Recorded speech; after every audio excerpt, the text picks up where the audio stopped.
This is Optimal Finance Daily, episode 2359. As a W-2 employee, you pay the highest taxes, by Odegard of theprolificinvestor.net. And I'm your host and personal finance enthusiast, Diana Merriam.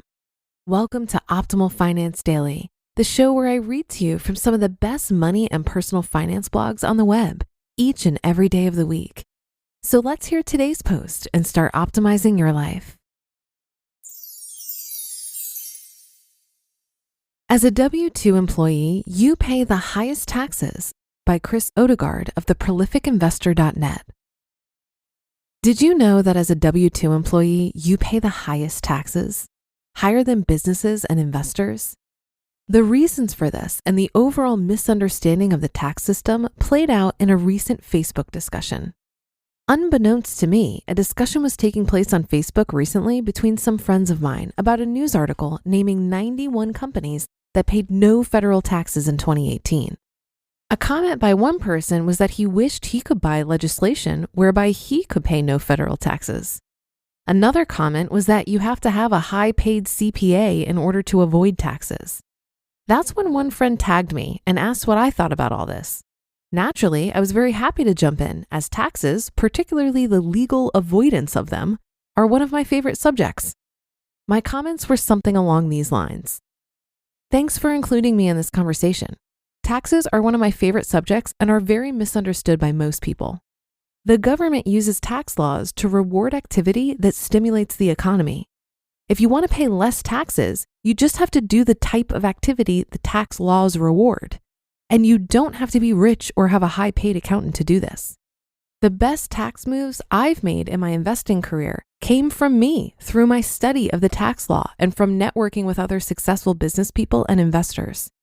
If a person earns his income in the form of a W-2, he pays the highest taxes because he's primarily a consumer and doesn't stimulate the economy or create jobs like businesses and investors. Any W-2 person can have a business or be a professional investor. What's needed is financial education, which is readily available in books, seminars, classes, and podcasts.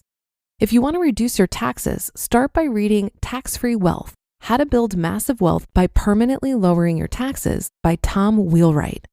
Tom is often referred to as the smartest tax guy in the country.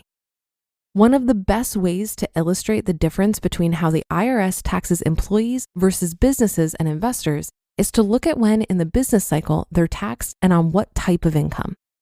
W-2 employees are taxed on their gross income first. The IRS gets a portion of your income before you do.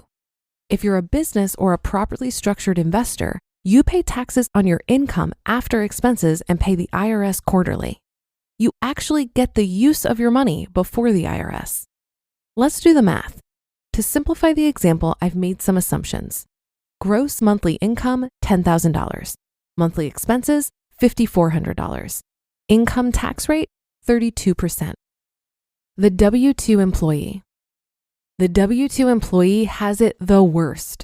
Before he even gets paid, the IRS has taken its share of taxes, $3,200, from his gross pay of $10,000.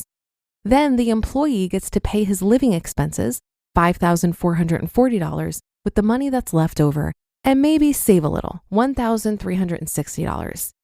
In reality, employees do get limited deductions as defined by the IRS, but they in no way represent the same level of deductions that businesses get. The business or investor. Businesses and investors have it much better. They receive the same monthly income, $10,000, but before paying taxes, they get to subtract their business expenses, $5,440. Only then do they get taxed, $1,459 on their after-expense income of $4,560. In reality, most businesses are taxed at a lower rate than employees. The bottom line. Employees pay taxes on their gross income. Businesses and investors pay taxes on their net income. The employee paid $3,200 in taxes. The business or investor paid $1,459 in taxes. The employee was taxed at 32% of his gross income, and the business or investor was taxed at 14.59% of its gross income. In summary, businesses and investors stimulate the economy by providing housing, jobs, and energy, and they get rewarded for doing what the government wants. Employees are primarily consumers and are heavily taxed. As Tom Wheelwright says, quote, "If you want to change your tax, change your facts," end quote. If you're an employee, you might make more money as an independent contractor. Ask your employer about changing your status. With your investments, invest as a business. Instead of investing in your personal name, John Smith, invest as John Smith Inc. or John Smith LLC. When you invest through a properly structured entity, your investment income gets the same tax treatment as a business. Start a part-time business. You don't have to quit your day job. But to reduce taxes, you need to start shifting your income from the personal side to the business or investment side. You just listened to the post titled, "As a W-2 employee, you pay the highest taxes," by Chris Odegard of theprolificinvestor.net. You can cross your fingers and all your toes during a data center migration. You can knock on wood, pluck a dozen four-leaf clovers, or look to your lucky stars for a successful office expansion. You could hold your breath, shut your eyes, and say all the well wishes to help avoid cyber attacks. But none of that truly helps you. Because next level moments need the next level network. With the security, reliability, and expertise to take your business further. AT&T Business, the network you can rely on. It might not always be talked about, but one of the biggest concerns for business owners is keeping their companies safe. Improve your company's cybersecurity with our sponsor, NordLocker. Now with NordLocker Business, you can secure and control your business data in an end-to-end encrypted cloud.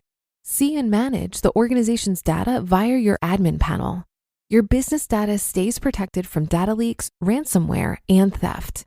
Thanks to NordLocker Business, you're able to manage members in the organization, inviting, suspending, or deleting users. You can also set up roles, user, owner, or admin, to make sure that data is only accessible by the right people. And not to mention, you can check and manage your license limit and the number of currently active users, access business settings, and control file sharing outside your organization and recover your account. It's time to make sure your company is protected. See NordLocker Business in action now with a 3-month free trial by visiting nordlocker.com/creators with code OFD. That's a 3-month free trial when you visit nordlocker.com/creators and use code OFD. I love that this article came up today because I was just explaining this week on a podcast interview how much I benefit tax-wise from being self-employed and owning my own business. Even though my business, the Economy Conference, doesn't provide for my livelihood and I've never taken any money out of the business, that doesn't mean I'm not benefiting financially. Because this business is built around my interest in personal finance, so many things that I want to do with my time are now business expenses.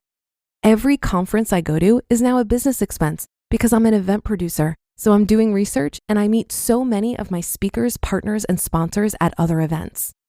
Every time I buy a personal finance book, it's a business expense.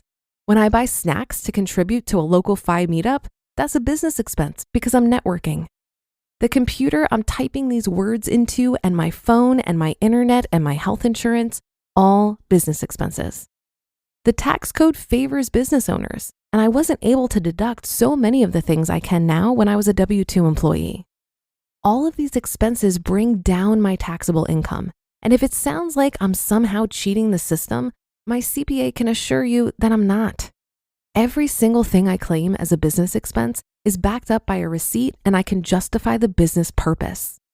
I'm a huge fan of graduating beyond W-2 employment. Do it for a period of time to learn important skills, build your network, and become financially stable enough to take a risk.